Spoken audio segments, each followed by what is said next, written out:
জিম্বাবুয়ের বিপক্ষে বাংলাদেশ জাতীয় দলের ৫ ম্যাচের টি-20 সিরিজের প্রথমটি শুরু হচ্ছে আজ। তবে দলের প্রধান দুই ক্রিকেটার, নির্ভরযোগ্য তারকা ক্রিকেটার সাকিব আল হাসান আর মুস্তাফিজুর রহমান নেই। দুজনই চট্টগ্রাম পর্বে খেলবেন না। তাদের ছাড়াই প্রথম টি-20তে খেলতে নামবে শান্তর দল। তবে কেমন হবে বাংলাদেশ একাদশ? সিরিজ নিয়ে ভক্ত সমর্থকদের যত উৎসাহ কমই থাকুক না কেন, একাদশ নিয়ে আগ্রহ আছে সবার। কারণ একটাই, সামনে টি-20 বিশ্বকাপ।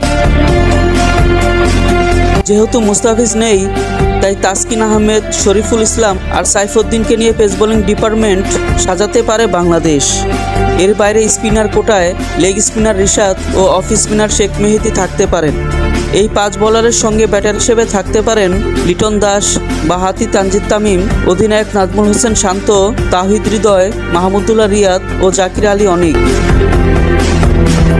বাংলাদেশের সম্ভাব্য একাদশ হলো লিটন দাস, তানজিদ তামিম, নাজমুল হোসেন শান্ত, তাওহিদ হৃদয়, মাহমুদুল্লাহ রিয়াদ, জাকির আলী অনিক, ইশাদ হোসেন, শেখ মেহেদী, তাসকিন আহমেদ, শরীফুল ইসলাম ও সাইফুদ্দিন।